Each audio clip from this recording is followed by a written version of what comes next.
Muy buenas noches, sean ustedes bienvenidos a la sesión académica del día de hoy. En esta ocasión tenemos también a un ponente de alto nivel, ampliamente conocido por ustedes, el doctor Nahum Méndez Sánchez.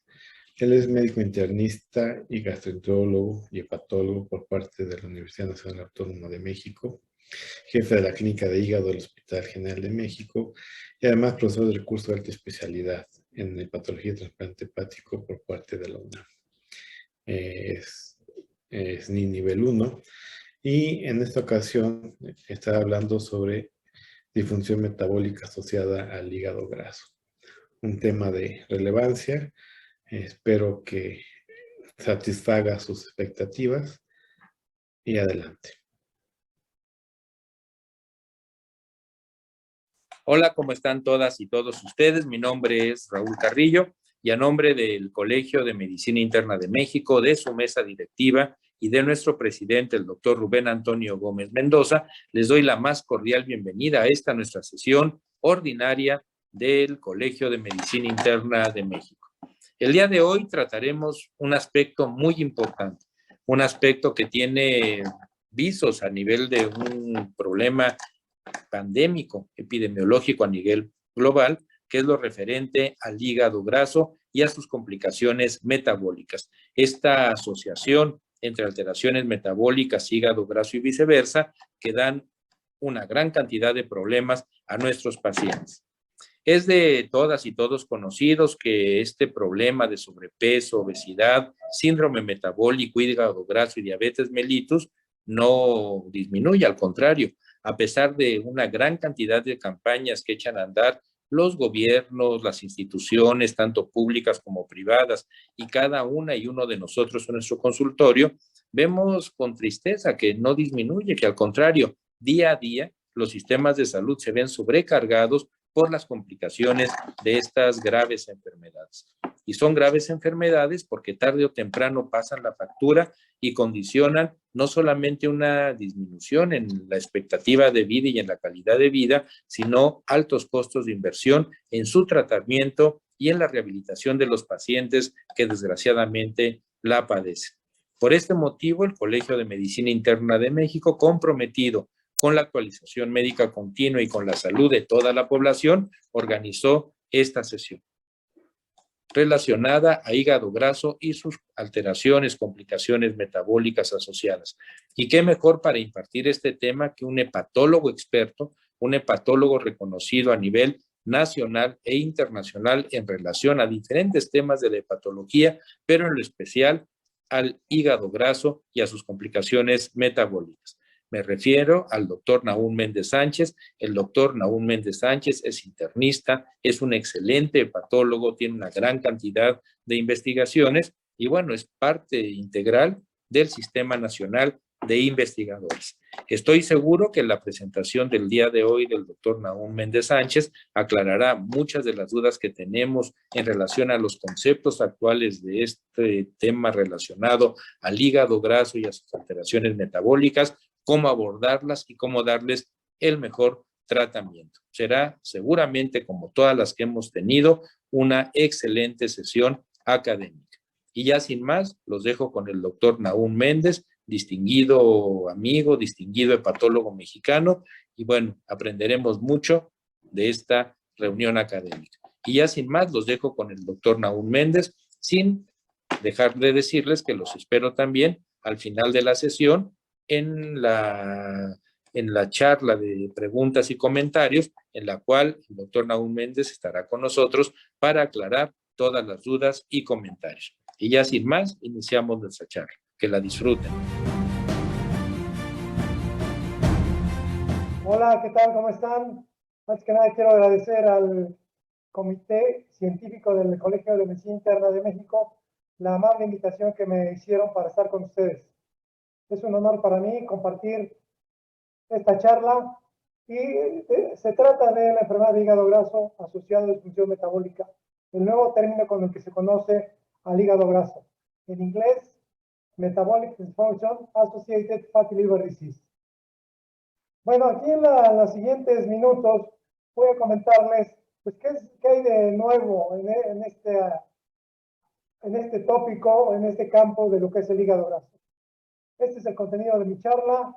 Inicialmente daré una introducción que se conoce en el momento actual al respecto del tema de hígado graso, definición, su epidemiología, cómo podemos hacer el diagnóstico, qué consideraciones para definir el tratamiento debemos tomar en consideración, el tratamiento médico y quirúrgico, y finalmente haremos unas conclusiones. Bueno, vamos a iniciar por conocer la definición de lo que se conoce como MAFLD o NASH. Ustedes saben que NAFLD, el término que se ha venido utilizando durante años, es el acúmulo de grasa en el hígado por más del 5% de los hepatocitos. Como requisito es sin consumo crónico de alcohol o abuso del mismo por más de 12 a 15 gramos por día.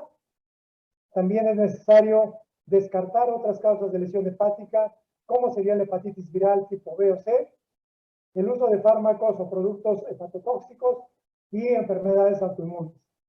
Ahora el nuevo término es o el cambio sugerido es por MAFLD, que significa enfermedad por hígado graso asociado a disfunción metabólica.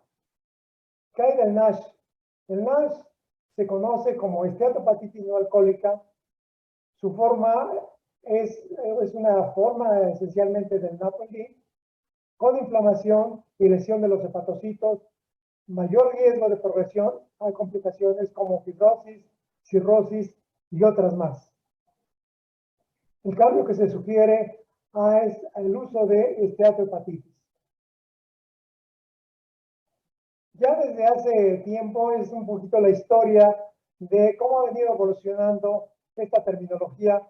Y ven ustedes cómo desde 1978 vemos que ya en el Congreso Americano de la Asociación para el Estudio del Hígado se propuso que se cambiara el término se diera un nombre apropiado al término de hígado graso.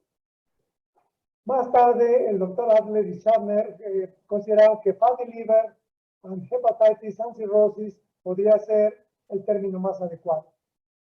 En el 80, el doctor Lidwin y sus colaboradores en la Clínica Mayo, ellos propusieron que se conociera o se definiera como non-alcoholic steatohepatitis. Más tarde, el doctor Schaffner también postuló que se conociera ya como non-alcoholic fatty liver disease, por sus siglas en inglés NAFLD, y a partir de ahí se ha venido utilizando desde entonces esta terminología. Farrell propuso más tarde, ya en este siglo, que se conociera como NASH, como una forma metabólica del NASH, lo del hígado graso. En el 2008 hubo una reunión, una conferencia de la Asociación Americana para el Estudio del Hígado para definir mejor esta terminología. Y se propuso como incluir también el término metabólico, pero no fue aceptado. Más tarde, unos colegas de Europa, encabezados por el doctor Balmer y el doctor Dufour, ellos propusieron que se conociera como Metabolic Syndrome Associated Fatty Liver Disease. Y bueno, pues tampoco tuvo mucho eco, y ya finalmente en el 20, el doctor Slam y un grupo de expertos, agradezco que me hayan incluido en ese grupo, propusimos que se definiera como MAFLD, y esto fue el cambio que hasta el momento se ha aceptado. Todavía falta por definir en las siguientes reuniones. Una va a ser muy cerca, en julio, va a iniciar un consenso de expertos encabezado por las asociaciones americana y europea para el estudio del hígado, para ver si todo el mundo está de acuerdo con esta nueva terminología. Sin embargo, pues quiero decirles que ya la Asociación Asiática ya también la propuso esta nueva terminología en sus guías de práctica clínica, así como para el diagnóstico y manejo de esta enfermedad. Tal suerte que no solamente la Asociación Asiática, sino también otras asociaciones, como vamos a ver más tarde, ya la adoptaron. Entonces, para recalcar, ahora conocemos que MAFLD, Metabolic Associated Fatty Liver Disease, o enfermedad por hígado graso asociada a disfunción metabólica, es la terminología que se está utilizando o se ha empezado a utilizar en el momento actual. ¿Cómo se define esta entidad? Bueno, se define utilizando como parámetro un estudio de imagen, un biomarcador en sangre, o bien la histología a través de la realización de una biopsia. Si se encuentra esteatosis hepática en los adultos, de ahí podemos pasar, si desde el punto de vista clínico cursan con sobrepeso o bien obesidad, ya de ahí pasan a la definición de MAFLD.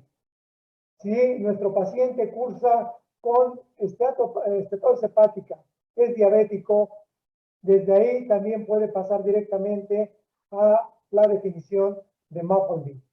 ¿Qué pasa con los pacientes que tienen un peso normal o incluso que son delgados?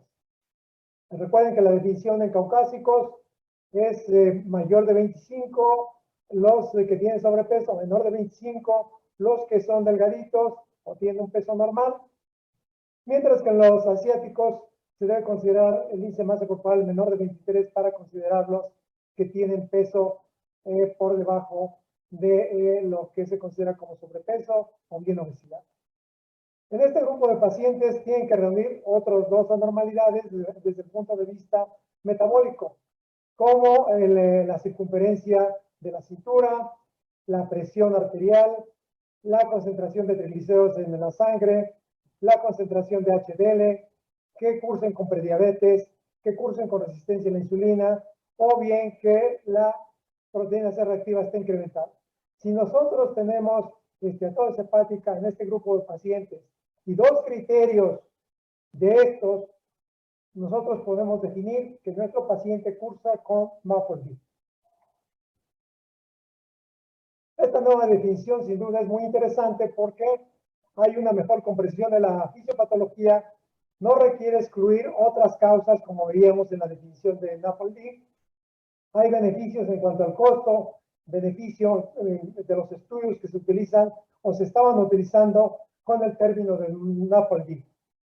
Mejor identificación de los pacientes con alto riesgo de complicaciones, así es que tiene muchas ventajas. Y de ahí que se propone abandonar la terminología que acabamos de mencionar, incluyendo lo que se conoce como cirrosis criptogénica. Ya comentaba que en el momento actual hay diferentes posturas internacionales sobre el cambio de nomenclatura. La Asociación Latinoamericana para el Estudio del Hígado ha emitido su comunicado de que está de acuerdo con esta nueva terminología. La Asociación Asia-Pacífico también comentaba, la Asociación de Patología de China igual, y también la Africana de Gastroenterología. Así como estas, hay otros grupos independientes que están en favor de utilizar la nueva terminología. Pero seguramente en los siguientes meses, siguientes años, vamos a conocer de forma más clara cómo se comportan los consensos que están ya programados para utilizar adecuadamente esta terminología. ¿Qué otros beneficios tendrá el uso de esta nueva nomenclatura? Bueno, pues si nosotros queremos brindar a nuestros pacientes una medicina de precisión, como lo ejemplificamos en esta diapositiva, vean ustedes cómo tenemos que conocer de lleno cuáles son las determinantes metabólicas con las que cursa nuestro paciente, cuáles son los factores que en un momento dado hacen que se modifique cada uno de nuestros casos que vemos en la vida real. Bueno, ¿a qué grupo étnico pertenecen? ¿Cuál es la edad de nuestros pacientes? ¿El género? ¿Cuál es el estatus socioeconómico? ¿La genética que tienen? Y la epigenética, cuál es el estatus de su microbiota, cuál es el consumo de alcohol, si tienen una dieta específica, si hacen actividad física. Todos estos factores sin duda juegan un papel importante, como lo comentamos aquí, en el patrón de salud metabólica, que en un momento dado van a jugar un papel importante para conocer los diferentes fenotipos del MAFLD. Más recientemente, un grupo de más de 150 países, más de 1.000 firmas apoyan precisamente el hecho de que se utiliza esta nueva terminología. Su servidor, como ustedes pueden ver en esta publicación de Lancet Gastroenterology and Hepatology, publicado en este mes, hemos emitido nuestro comunicado para que a partir de este año se siga utilizando esta terminología. ¿Por qué es importante el hígado graso o la enfermedad hepática en el mundo? Bueno, pues porque se conoce actualmente como que es la principal causa de enfermedad crónica, no solamente en el continente americano, sino en todo el mundo. Y vean ustedes cómo en el caso de enfermedad hepática, aquí podemos ver que en el grupo de los latinos, no solamente es enfermedad crónica del hígado, sino en cirrosis hepática juega un papel importante en color morado, como lo podemos ver, el hígado graso no alcohólico. No solamente en lo que es el hígado graso, como enfermedad crónica del hígado, sino también en cirrosis. De tal suerte que pues, es muy importante, no solamente para los latinos, los japoneses americanos, hawaianos, afroamericanos, sino también la población blanca. ¿Cuál es el panorama internacional en cuanto a la prevalencia? Se sabe que el NAFLD, ahora MAFLD, ocupa más o menos el 25% su prevalencia, con un rango que va del 20 al 30%, y en algunos estudios hasta 46% en Estados Unidos, cuando se utiliza el ultrasonido. Mientras que la prevalencia, que es una variedad del NAFLD un poquito más intensa, bueno, va del 2.7 al 12.2%, con una incidencia de 1 a 3 adultos en países desarrollados. Este artículo que les voy a comentar, sin duda alguna, apoya precisamente no solamente la importancia de este problema, sino también el hecho de que se modifique la nomenclatura. En este artículo, el doctor Sobo y sus colaboradores estudian la prevalencia, características y los outcomes en cuanto a la mortalidad de los pacientes con obesidad, no obesos y delgados que cursan con NAFLD en los Estados Unidos en un periodo muy largo que fue del 99 al 2016. Y como ustedes pueden ver, cuando se analiza la presencia de obesidad en pacientes con hígado graso, vean ustedes cómo los blancos tienen un porcentaje del 70%, pero los afroamericanos se van a más, casi el 90%. En el grupo de hispanos, arriba del alrededor del 65%, mientras que en los pacientes delgados el 35%. En los asiáticos el 64% y 35% en los que cursan sin obesidad. ¿Qué pasa con los que nacieron fuera y dentro de los Estados Unidos? ¿Ven ustedes que los que nacieron en Estados Unidos, 71%, 72% prácticamente, mientras que los que nacieron fuera, el 63%.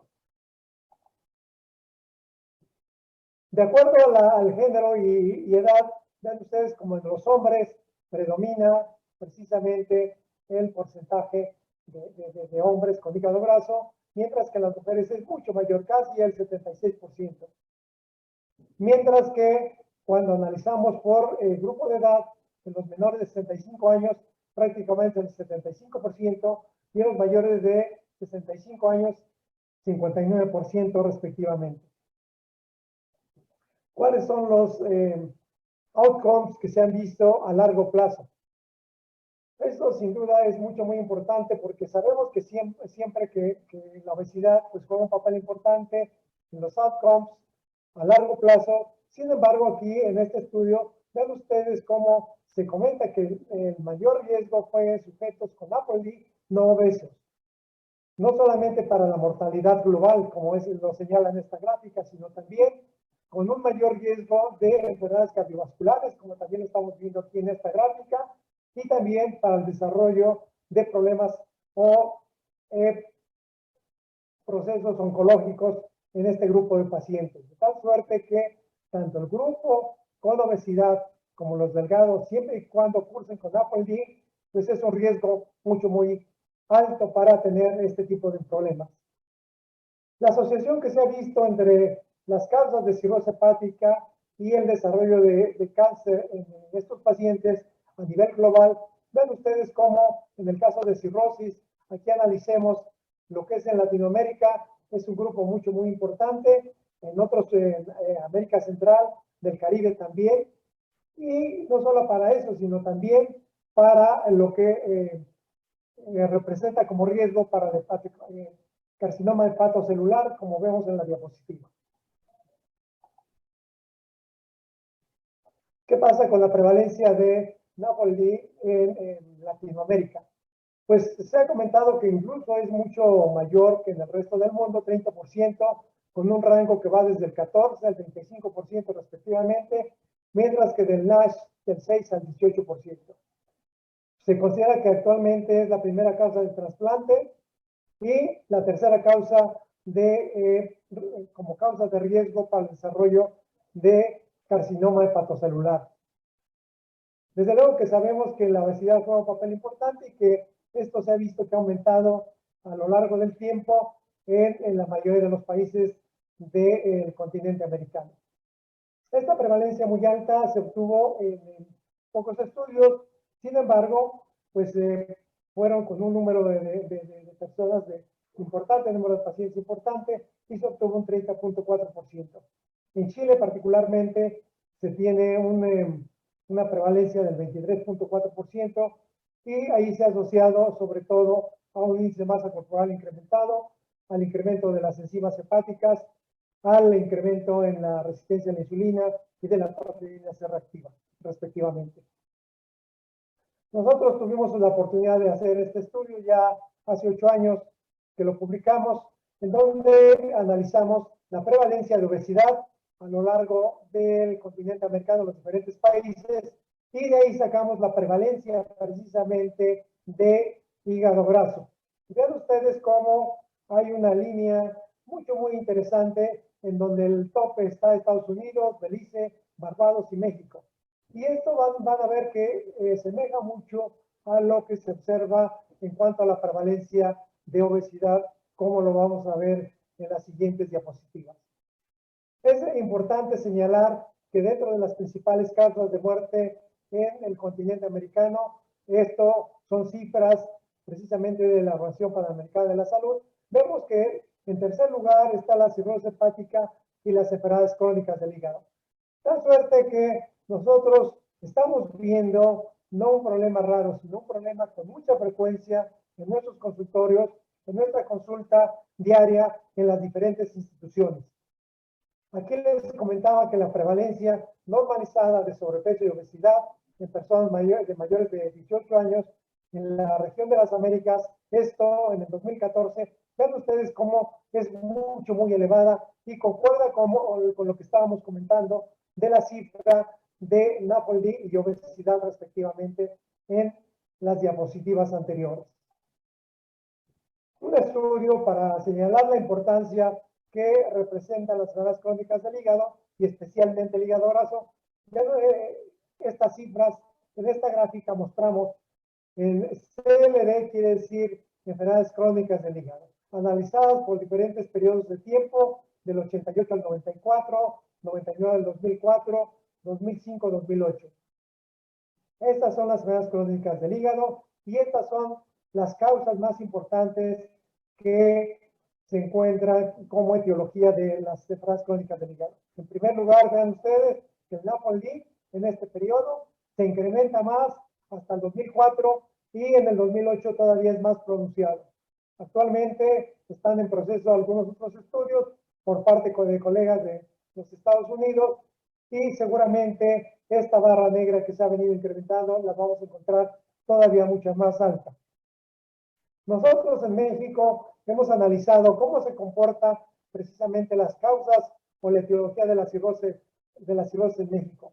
Y ven ustedes cómo en este periodo del 2000 al 2002 observamos que la enfermedad por alcohol, la enfermedad hepática por alcohol, junto con la hepatitis C fueron las dos primeras causas en este periodo. Pero ya en un análisis del 2012 al 2017 observamos que el virus de la hepatitis C rebasó al alcohol, pero a diferencia del primer periodo en donde el hígado graso representaba el 10%, ahora prácticamente es del 25%. Y seguramente es mayor porque este es un estudio no analizado completamente en población abierta. Si bien es cierto que la N es muy representativa de lo que pasa en México, pero no es un estudio llevado a cabo en población abierta. Sin duda alguna, uno de los factores de riesgo que conlleva el desarrollo del hígado graso es el tener este haplotipo, que es el PNPAL3, que nos confiere desde el punto de vista genético un riesgo importante para el desarrollo de esta entidad. Y vean ustedes cómo México pues tiene un porcentaje muy importante, al igual que otros países, sobre todo en Estados Unidos, donde la prevalencia de hígado graso ya vimos que es muy alta. Bueno, pues nada más para señalar las diferentes formas del hígado graso, cómo es que se puede presentar. De un hígado normal podemos pasar a esteatosis en diferentes grados. El NASH, que como comentábamos ya es una etapa más intensa, con inflamación y a veces con fibrosis, y cuando ya hay cirrosis. Y cómo va pasando todos estos eventos hasta incluso el desarrollo de un tumor en el hígado, en donde se ha visto una clara asociación, sobre todo con obesidad y con la presencia de hígado graso en nuestros pacientes. ¿Qué factores juegan un papel importante entonces para el desarrollo? Bueno, pues ya decíamos que los genes juegan un papel importante aquí en el centro. Todos estos genes se han documentado que están presentes en la mayoría de nuestros pacientes cuando desarrollan hígado graso. Y en México nosotros tenemos varios estudios en donde analizamos precisamente el rol que juega el PNPAL3 y efectivamente lo tenemos presente en un porcentaje muy alto. Lo que también platicábamos, las diferentes haplotipos están en relación al género, al grupo étnico, a la historia familiar y algunas alteraciones metabólicas como la diabetes, obesidad, dislipidemia, hipertensión arterial, y cómo la historia natural de la enfermedad se va transcurriendo a través del tiempo hasta el desarrollo de cirrosis o el desarrollo de un tumor.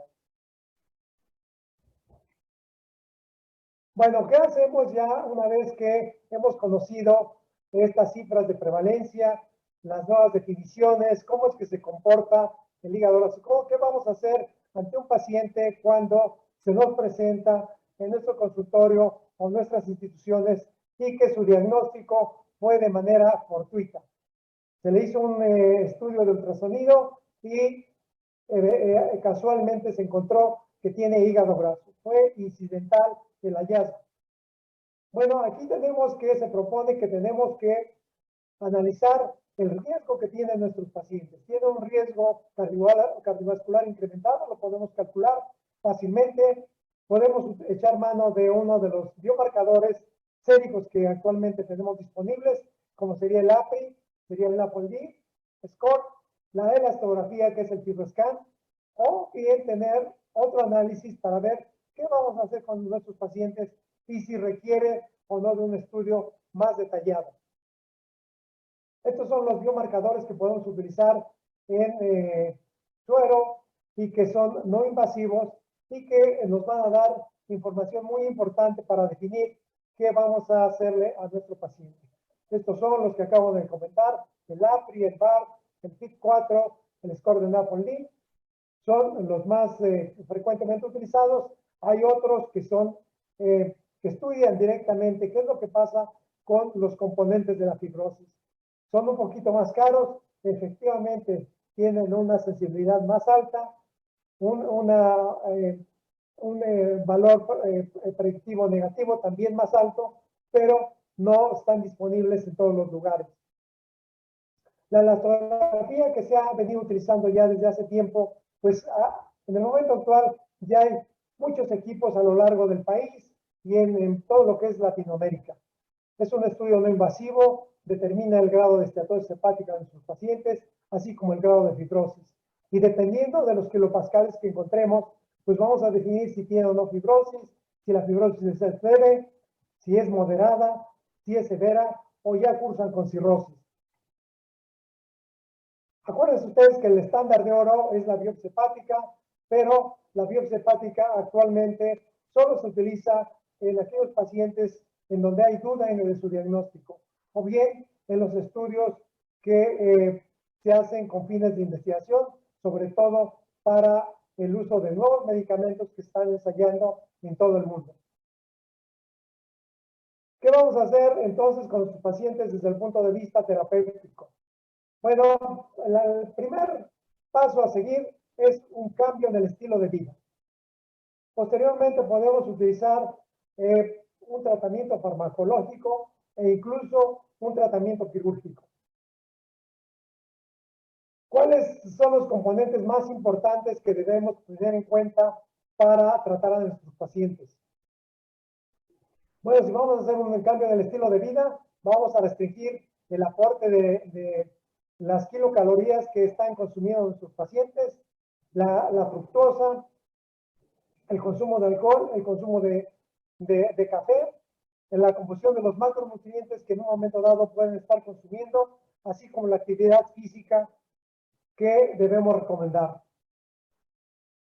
Hay un estudio muy interesante hecho por un colega de Cuba, que es el doctor Vilar Gómez, ahora vecindado en Estados Unidos, que estudió a 293 pacientes con el diagnóstico de NASH a través de la biopsia hepática, y ellos vieron que después de un año de tratamiento, ven ustedes cómo se comportó el peso y cómo hubo resolución en un momento del NASH. Cuando bajaron aproximadamente 10% del peso, estos pacientes al finalizar el tratamiento, hubo una resolución de NASH.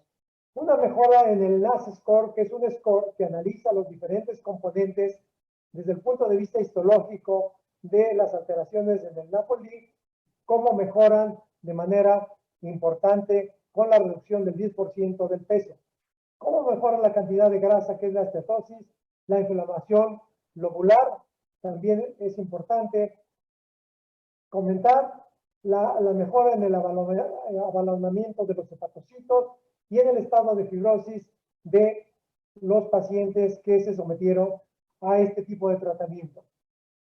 La conclusión es que es necesaria una disminución de peso de por lo menos del 10 o más por ciento del peso basal para una mejora del NASH, que es la forma del NAPOLI que puede evolucionar a una progresión más intensa, como sería la cirrosis, o bien el desarrollo de un tumor como es el hepatocarcinoma.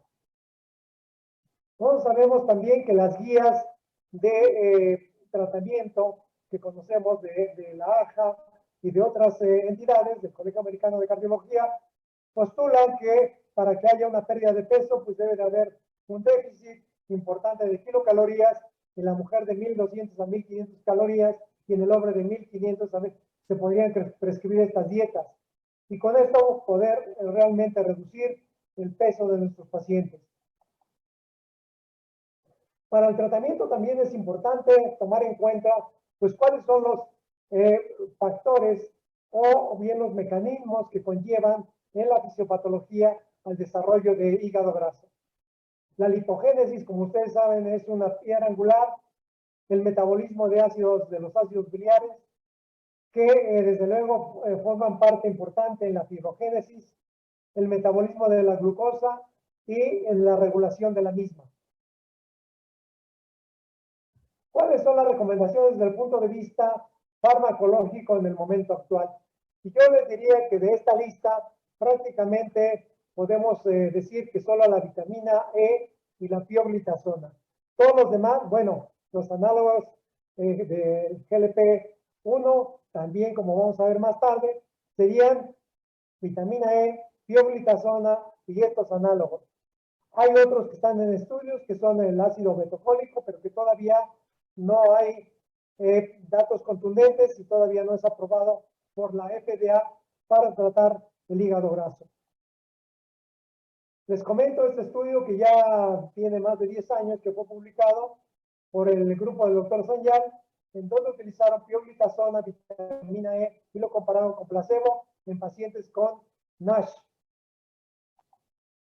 Ven ustedes cómo disminuyen con vitamina E y pioglitazona las aminotransferasas, no así en el grupo placebo, la resistencia a la insulina disminuye de manera importante con pioglitazona en menos cantidad con vitamina E, pero el peso, ven ustedes que se va para arriba cuando se utiliza pioglitazona. Sin embargo, debo decirles que hubo una mejor resolución del NASH, tanto en el grupo de pioglitazona como en el grupo de vitamina E. De tal suerte que las guías actualmente, las guías de las diferentes asociaciones internacionales nacionales, incluyen el uso de vitamina E y pioglitazona respectivamente en algunos casos de pacientes con hígado graso. Esto que les comentaba de los análogos del GLP-1, ya sabemos que reduce la disfunción metabólica, la resistencia a la insulina y la lipotoxicidad. De tal suerte que actualmente se están empezando a utilizar. Uno de los primeros en utilizarse fue la liraglutida, que como ustedes pueden ver en esta columna, todas las variables desde el punto de vista metabólico, desde el punto de vista bioquímico y las enzimas hepáticas, en la mayoría, cuando se compara con el placebo, hubo una mejoría, una diferencia desde el punto de vista estadístico importante después de 12 semanas de tratamiento.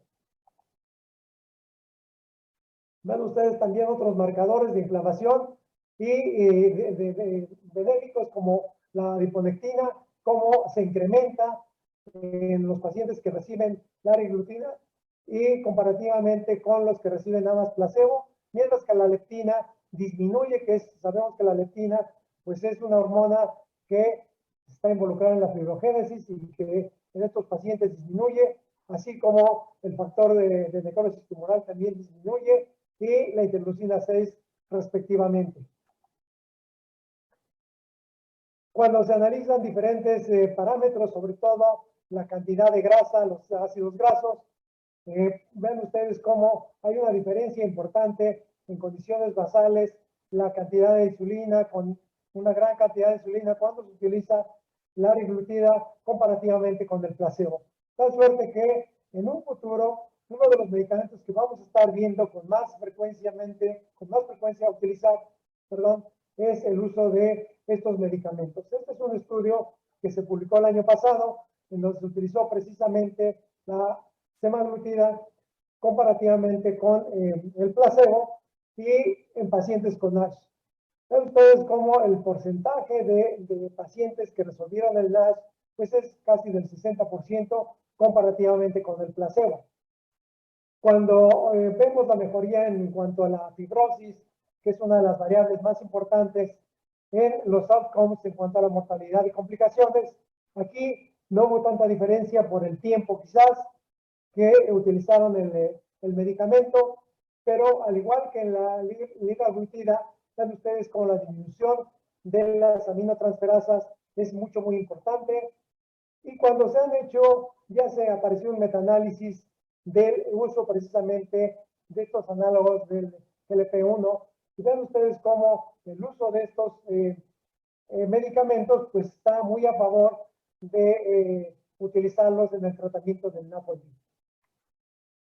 Hay otros medicamentos que están utilizando y en este metaanálisis, esta revisión sistemática, ven ustedes cómo está la liraglutida, está la vitamina E, la pioglitazona con diferentes dosis y hay otros medicamentos que donde se analiza la función de NASH, ven ustedes la actividad del NAFLD score, la cantidad de estatos cómo va disminuyendo en la inflamación lobular y de tal suerte que en un futuro creo que vamos a seguir utilizando estos medicamentos y los nuevos que en este año y en el próximo se van a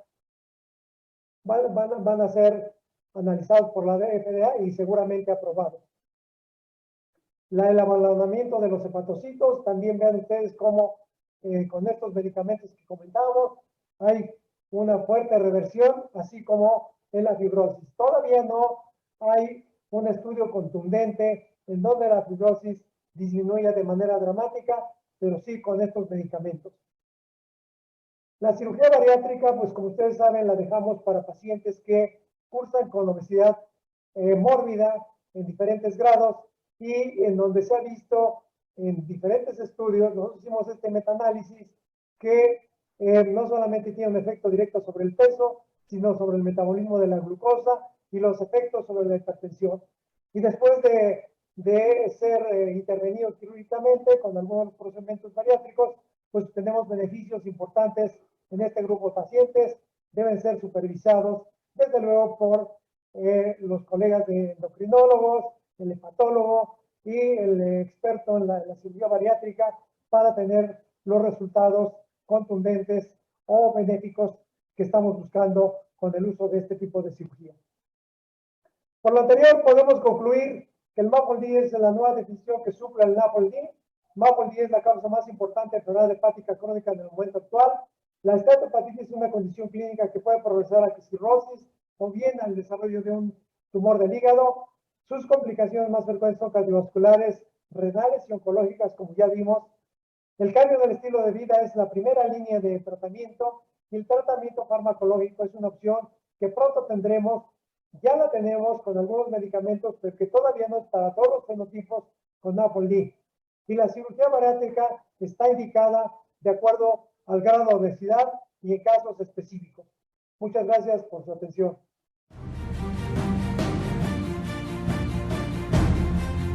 Pues bien, muy buenas noches, estimados colegiados. Bienvenidos a esta sesión. Gracias por estar con nosotros nuevamente después de la sesión de ayer. Comentar que tenemos 700 asistentes en línea en la página, más las redes sociales. Y pues agradecer al maestro Nahum Méndez su participación y presencia en esta sesión académica. El que esté presente con sus conocimientos y su actividad académica siempre es un gran honor. Le cedo la palabra a Raúl para continuar con la sesión. Bienvenido, doctor Nahum. Si puede prender su micrófono, maestro, porque está apagado. Listo. Bienvenido. Muchísimas gracias. Antes que nada, quiero agradecer al Colegio de Medicina Interna la amable invitación, al Comité Científico y particularmente al doctor Raúl Carrillo, que amablemente me ha invitado. Y aquí estoy a sus órdenes, con mucho gusto. Adelante, Raúl. Gracias, Rubén. Hola, doctor Nahum Méndez Sánchez. Muy buenas noches. Qué gusto saludarlo. Mire, dado que usted iba a presentar la sesión, nos vestimos elegantemente, el señor presidente y un servidor, para recibirlo. Y gracias por estar con nosotros, Nahum. Muchas gracias. Una excelente charla. Aprendimos mucho y, como bien comentaba Rubén, muy concurrida, con mucha convocatoria, tanto por los medios electrónicos como por la página. Y bueno, ya hay preguntas aquí que nos están llegando por el chat. Y una pregunta es de el doctor Roberto Santamaría. Dice, cuando el paciente tiene peso normal, o sea, no tiene sobrepeso, obesidad, ¿puede desarrollar hígado graso? Y si en estos casos es indicado que baje más de peso, con peso normal. Es una buena pregunta porque fíjense que la definición antigua de hígado graso, que era NAFLD, Non-Alcoholic Hepatic Liver Disease, contemplaba prácticamente a pacientes con sobrepeso o que cursaran con obesidad. La nueva definición de MAPLD, que es la disfunción metabólica asociada a hígado graso, contempla a personas o pacientes que tengan obesidad, sobrepeso o que tengan un peso normal o incluso que sean delgados, ¿no? Que tengan un peso bajo. Aquí lo más importante es la disfunción metabólica. El diagnóstico que se tiene que hacer es a través de un estudio de imagen, constatando que hay realmente grasa en el hígado, a través del uso de un biomarcador en sangre, que los tenemos y que podemos constatar con ello que nuestro paciente tiene grasa en el hígado. O bien a través de los nuevos también procedimientos, como es la elastografía, que no solamente nos cuantifica el grado de fibrosis en un momento dado, sino que nos dice la cantidad exacta de grasa con la que puede estar cursando nuestro paciente. Muy bien, gracias, Nahum. ¿Y en esos pacientes está indicado que bajen más de peso, Nahum, o el tratamiento que se les dé es medicamentoso? Fíjate que es, nuevamente, creo que no concluí bien la respuesta, porque es cierto, si es un paciente que cursa con un peso normal, ya se demostró que tiene hígado graso por uno de los métodos que ya comentamos. ¿Qué hay que hacer? ¿Bajarlo de peso? No necesariamente, porque no necesariamente está asociado al peso, sino a la disfunción metabólica. Tenemos que ver si este paciente cursa con alguno de los criterios que se utilizan incluso para la definición de síndrome metabólico, que tengan baja la HDL, que tengan LDL incrementadas, que tengan en un momento dado los triglicéridos incrementados, que tengan su proteína C reactiva incrementada, o bien que tengan en algún momento dado su hemoglobina glucosilada también alterada, que tengan prediabetes, y eso es lo que hay que corregir en este tipo de pacientes, más que el peso. Muy bien, gracias, Naum. Rubén. Pues bien, maestro, ¿no? También hay muchas felicitaciones. El doctor Enrique Figueroa dice, felices al doctor Naum, una excelente exposición. Se le recuerda mucho en el gremio médico militar por su cooperación con el doctor Juan Lagarriga en la Escuela Médico Militar, y le mandan saludos. Y a su vez, él hace dos preguntas interesantes. Una es la utilidad y disponibilidad, costo-beneficio de las pruebas de Fibrotest o Fibromax, y en otro aspecto, si el diagnóstico de exactitud con biopsia hepática en pacientes con obesidad mórbida, ¿qué indicaciones precisas son para este grupo de obesos? ¿Y cuál es la vía de elección, percutánea o transyugular? Bueno, pues es una pregunta muy buena, muy elaborada. Es que nada, muchas gracias por que se acuerdan de mí. Aquí estoy a las órdenes de ustedes. En relación a las preguntas, la pregunta muy elaborada, miren, pues la tendencia ahora de la medicina, no solamente en la hepatología, sino en toda la medicina, es hacer menos invasivos, utilizar pruebas realmente que no comprometan a nuestros pacientes, que no los incluyan un riesgo elevado. De tal suerte que el desarrollo de pruebas no invasivas, como los biomarcadores, en los que comentaba el Fibrotest, Fibromax, están actualmente, creo que en todo el país, a la disposición de todo el mundo, sobre todo los laboratorios un poquito más grandes, los que tengan los mejores en cada una de las ciudades, puede echar mano de ellos. Sí, pero también acuérdense que tenemos otros biomarcadores que se pueden sacar fácilmente en sangre. Uno de ellos es el APRI, otro es se conoce también como el FIB4, y uno más que es el score del NAFLD. No requieren realmente irse a solicitar al laboratorio, simplemente con las variables de los estudios de laboratorio, en este caso, tendríamos que tener las pruebas de funcionamiento hepático, saber las transaminasas, cómo están, cómo está, en el caso del NAFLD score, utilizar la edad del paciente, cómo está la glucosa, etcétera, el peso, y con eso fácilmente nosotros podemos calcular si nuestro paciente cursa o no cursa con esteatosis hepática e incluso con fibrosis hepática. La biopsia hepática, desde luego que es un estudio invasivo y realmente es el estándar de oro, pero se sugiere que lo utilicemos solamente cuando tengamos una duda en el diagnóstico o bien cuando nuestro paciente cursa con otro tipo de hepatopatía.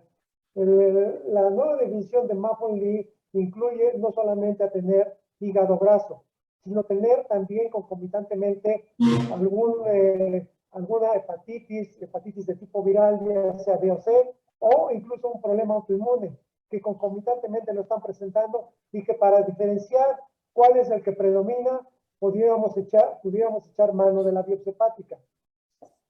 Pero no en todos los casos. En estudios de investigación, cuando se está probando un nuevo tratamiento, es de gran utilidad la biopsia hepática, pero de lo contrario, no se tiene que hacer, y para eso están este tipo de biomarcadores.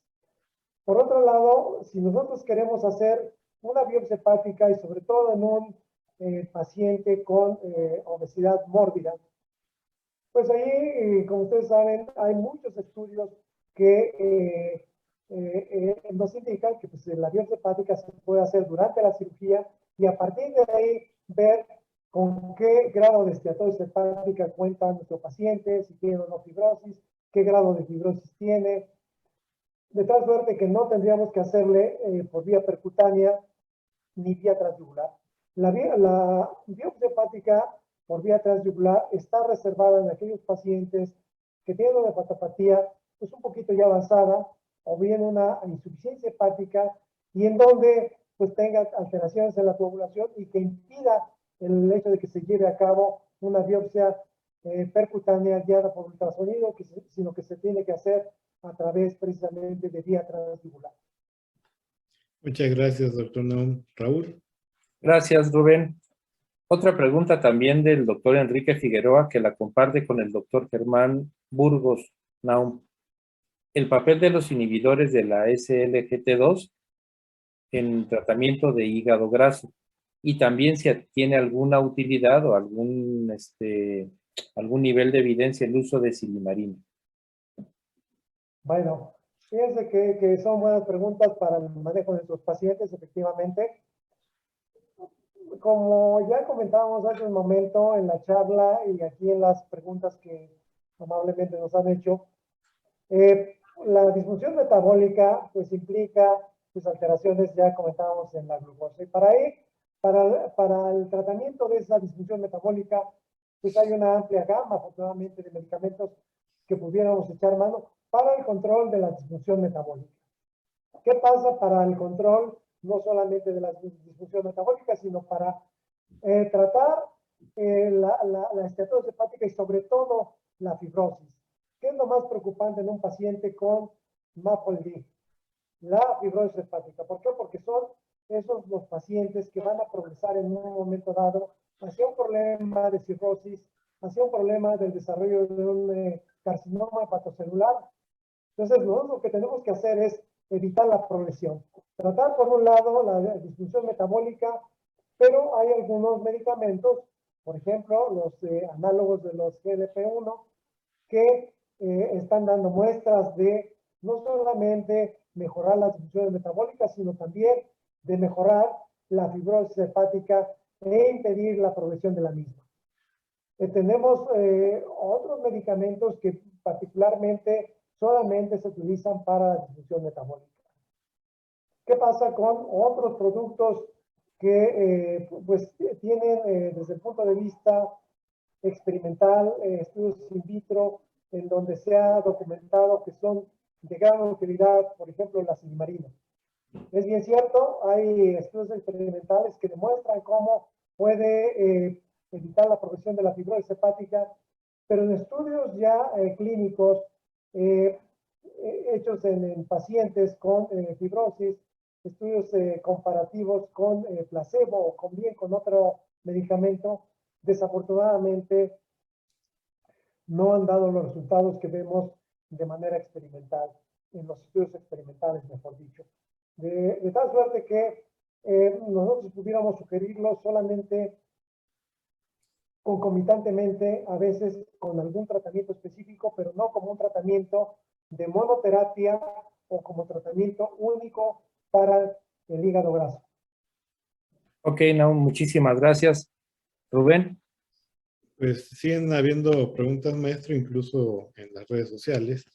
Y una que es interesante porque yo creo que se usa tal vez de manera frecuente en ciertos niveles de la área médica es si el ácido alfa lipoico tiene alguna utilidad en el tratamiento de la enfermedad hepática grasa no alcohólica.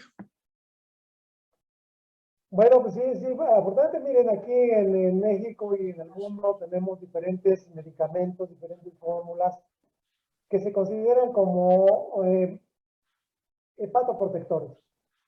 Medicamentos hepatoprotectores que de alguna manera van a influir en la protección de las células hepáticas, particularmente algunos tienen el efecto que se ha corroborado de inhibir la apoptosis, de algunos disminuir un poquito la inflamación, otros de tener un efecto directo sobre la estetosis hepática. Pero nuevamente yo creo que tenemos que diferenciar si nuestro paciente solamente cursa con esteatosis hepática, en donde la principal, ya dijimos que puede ser un paciente con peso normal, con sobrepeso, o que sea paciente con obesidad. La mayoría de los pacientes con hígado graso, desafortunadamente, son con sobrepeso o tienen obesidad. Y ahí, la primera línea de tratamiento, dentro de los lineamientos para el manejo del hígado graso, está primero cambios en el estilo de vida y el tratamiento, el uso, perdón, de dietas que lo reduzcan de peso, el ejercicio, como primera línea de tratamiento. Como parte concomitante podemos utilizar algún hepatoprotector, pero si tienen solamente esteatosis hepática. Si tenemos fibrosis, que es el paciente que nos preocupa, el paciente que tiene antiguamente que se conocía como NASH o esteatohepatitis, es aquel paciente que debe recibir otro tipo de tratamiento, no solamente un medicamento hepatoprotector, un medicamento que haga que inhiba la generación de fibrosis o que incluso revierta la fibrosis de nuestros pacientes. En ese sentido, el alfa lipoico, el ácido alfa lipoico, pues básicamente estaría considerado en aquel grupo con solamente esteatosis, no con fibrosis. Muchas gracias, doctor Raúl. Gracias, Rubén. Una pregunta aún de la doctora Rosalía García Peña, que es la secretaria de nuestro colegio. Le mandamos un saludo, doctora García Peña. Ella pregunta que en pacientes con hipertrigliceridemia, triglicéridos de más de 500 miligramos, con hígado graso, ¿está indicado el uso de fibratos? Sí, efectivamente, yo creo que el control metabólico de los triglicéridos es bien importante. Sabemos que nuestros pacientes que tienen esteatosis, la grasa que están acumulando son particularmente triglicéridos. Entonces, de alguna manera tenemos que dar un tratamiento específico para la hipertrigliceridemia que están presentando, que es parte de la disfunción metabólica con la que están cursando nuestros pacientes. Sí, efectivamente, estoy completamente de acuerdo con la doctora que tenemos que utilizar tratamiento de desafibratos en este tipo de pacientes. Ok, no, muchas gracias, Rubén. Pues también entre algunas preguntas, maestro, es el doctor Gregorio Román nos dice, hígado graso solo, hígado graso y diabetes, hígado graso y alcoholismo. ¿Cree que el abordaje de estas condiciones deben ser de manera integral o diferentes en cada una de estas entidades? Y si el uso, otros médicos, si el uso de pentoxifilina está indicado en este tipo de entidades. Perdón, nada más el medicamento que comentan. Pentoxifilina, ajá. Pentoxifilina. Sí, miren, comentaba que ahora con la nueva definición, pues la disfunción metabólica puede estar también presente junto con otras entidades. Y particularmente una de las más comunes pues es el alcohol. Ahí a veces es dificilísimo separar la grasa que se está produciendo por el problema metabólico y por el alcohol. Hay un efecto dual ahí. Y luego la discusión que está representada, como se comenta en la pregunta, por la diabetes. La prevalencia que tenemos de diabetes, pues desafortunadamente es muy alta. Y en los pacientes que nos toca ver en la vida real, pues es un paciente que cursa con obesidad, o por lo menos con sobrepeso, que tiene prediabetes, eso es diabético, y que además toma alcohol. Ya que ahí tenemos pues, diferentes factores que están influyendo en la alteración de su hígado y en la presentación del hígado graso. ¿Qué tenemos que hacer? Bueno, pues tenemos que reconocer esos factores y tratarlos, desde luego, que como ya comentaba en la charla, tenemos que tratar la disfunción metabólica y si cursan o no, sobre todo, yo insisto, si cursan o no con fibrosis. Desde luego que aquel paciente que tiene un efecto dual con alcohol va a tener una mayor progresión a la fibrosis y entonces tenemos que tomar particular interés en la fibrosis de este tipo de pacientes. La pentoxifilina, lamentablemente, pues no necesariamente en los casos de hígado graso por disfunción metabólica es de utilidad. Sabemos que se ha utilizado sobre todo en hepatitis alcohólica. En hepatitis alcohólica, junto con los esteroides, pues se sabe que tienen un valor importante, pero no nada más, pero en el hígado graso solo, no necesariamente. Doctor, muchas gracias. Y antes de pasarle la palabra a mi querido Raúl, únicamente es el uso de pirfenidona en la fibrosis hepática está indicada. ¿Cuál es su opinión con respecto al tratamiento con su nombre comercial, Quitocel? Sí, muchas gracias, Rubén. Pues efectivamente, ya comentamos, al igual que la silimarina, al igual que otros productos, han dado muestras muy importantes de mejorar la fibrosis, incluso de detener la progresión de la misma en estudios experimentales. En algunos estudios hechos en humanos, en pacientes, se ha visto que este medicamento pues puede también alterar algunas de las vías que son consideradas importantes en el desarrollo de fibrosis y sobre todo en la producción de las citocinas a nivel molecular.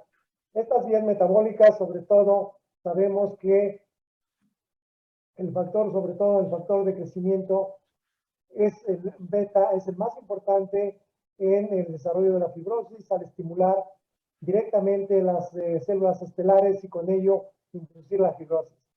Se ha visto que este medicamento en estudios experimentales y también en humanos es capaz de modificar alguna de las vías metabólicas, pero no completamente.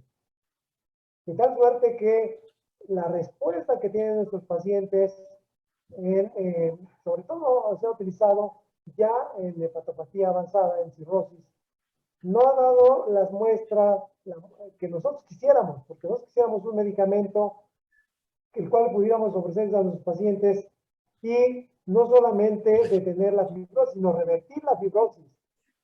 Y hasta ahorita, desafortunadamente, no lo hemos visto completamente. Hacen falta más estudios con este medicamento para ver que si realmente tiene un efecto, no solamente en la detención de la fibrosis, sino sobre todo en la regresión de la misma. Hacen falta más estudios para que sean contundentes y decir si lo podemos utilizar. Muy bien, Raúl, adelante. Gracias, Rubén. Y otra pregunta también relacionada al tratamiento, Nahum. ¿La dieta mediterránea, el ayuno intermitente y los antioxidantes son de alguna utilidad? Lo pregunta también el doctor Enrique Figueroa. Bueno, qué bueno que el doctor Figueroa está muy activo, ¿verdad? Sí prestó atención a la clase, eso es un hecho, ¿eh? Bueno, pues miren, la dieta mediterránea, pues sí, como ustedes saben, ha dado muchos beneficios, no solamente en el hígado graso, pues en otro tipo de padecimientos igual. Yo les diría que las dietas en general pueden ser de gran utilidad, pero desafortunadamente los pacientes pues son mal apegados a las dietas. Y cuando mucho, pues los estudios a largo plazo hay pérdidas importantes. El estudio clásico en el tratamiento de NASH o de la estetofatitis es de un colega cubano, el doctor Eduardo Avelar, que él hizo un estudio en pacientes con NASH y por un año los trató con una dieta especial. Y él vio que efectivamente cuando utiliza una dieta disminuida en kilocalorías, de alrededor de 1.200 calorías, aquel grupo que reduce el 10% de su peso basal, tienen una mejoría importante en la fibrosis. Pero tiene una pérdida a lo largo del tiempo de una cantidad de pacientes importante. Y eso mismo pasa con la dieta mediterránea. Y comparativamente con la dieta mediterránea, pues ustedes saben que pues es a veces una dieta pues un poquito costosa, ¿no? Todo mundo, y sobre todo ahora en estos tiempos, que el aguacate, todo ha subido, es complicado llevar una dieta de este tipo. Desde luego que tiene sus beneficios, pero es poco factible en la vida real llevarla a cabo. El efecto de los antioxidantes, ya lo comentaba en la charla, la vitamina E que tiene un efecto antioxidante, pues es muy importante y que es de lo cual podemos echar mano en este momento. Muy bien, gracias, Nahum. Rubén. Pues siguen las felicitaciones, maestro. Igual en el gremio militar muy el doctor Ernesto Pérez dice saludos al maestro, un gusto saber de usted que continúa participando de manera activa en los conocimientos de nuestra área de medicina interna y un orgullo como médico militar. Entonces realmente muchas felicitaciones, maestro Nahum. Y prácticamente de las últimas preguntas, una de la doctora Coti de allá de Guadalajara, en relación a en cuánto tiempo se puede reducir la fibrosis con semaglutide en esteatohepatitis. Es una buena pregunta, es una buena pregunta. Miren, pues gracias por los comentarios, los saludos. Estos nuevos análogos de los GLP-1, pues han venido a ser muy importantes en el tratamiento de diferentes problemas metabólicos, ¿no? La diabetes, el peso, desde luego el sobrepeso, la obesidad, y ahora pues desde luego que el hígado graso.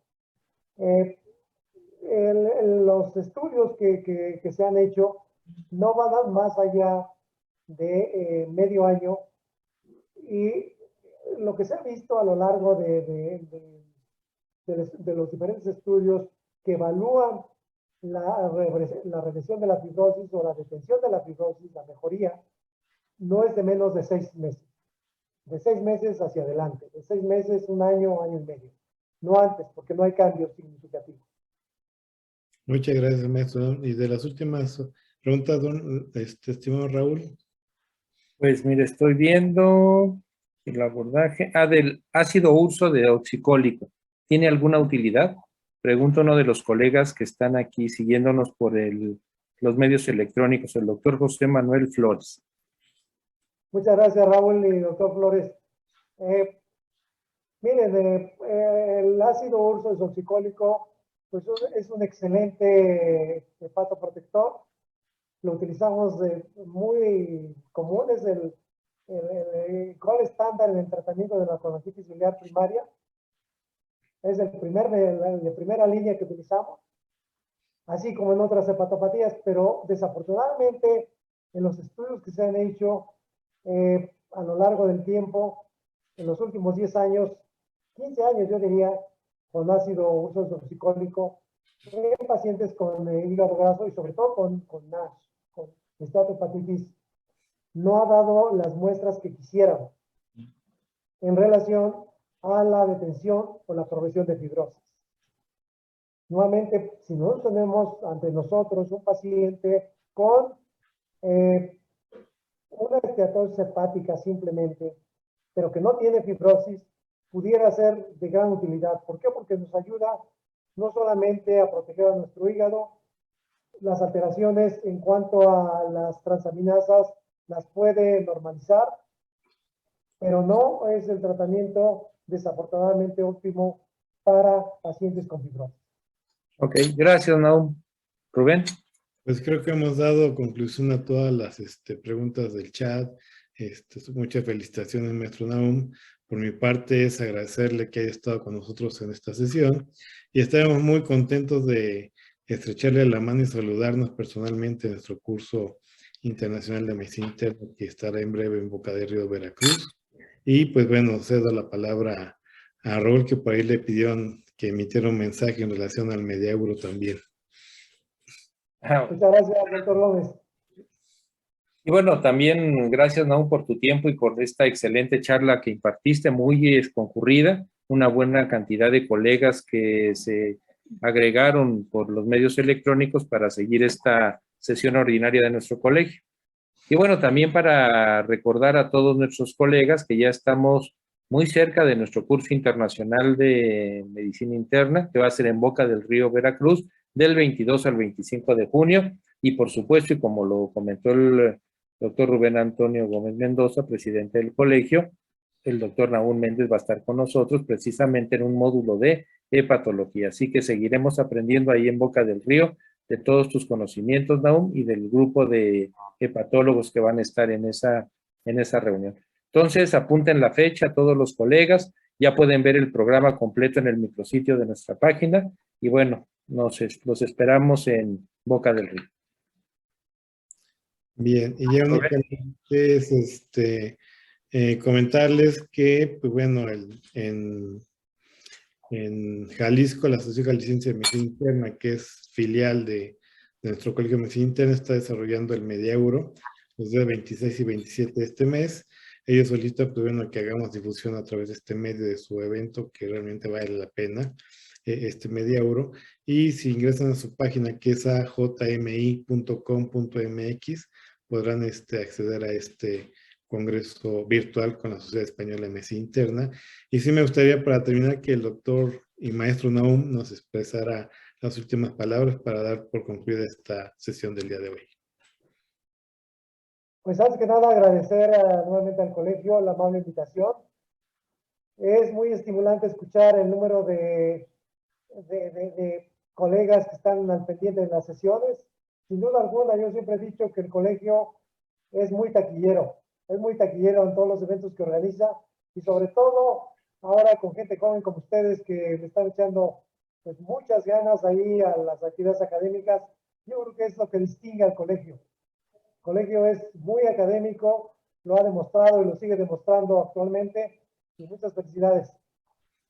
Y bueno, si me permite, Rubén, brevemente, gracias por lo de jóvenes, eso para Rubén. Entonces, bueno, te invito a comer a Veracruz, Nahum, o donde quieras, por lo de joven. Muchas gracias. Pues adelante, muchas gracias, maestro Nahum, Raúl. Agradecer a nuestros médicos, a nuestros internistas de todo el país, incluso de Centro y Sudamérica. Tuvimos médicos conectados de Colombia, Perú, Bolivia, Salvador, Belice. Y pues bueno, muchas gracias, muy buenas noches. Y en breve estaremos dándole las siguientes sesiones mensuales que tendremos previo a nuestro evento, que es el Curso Internacional de Medicina Interna.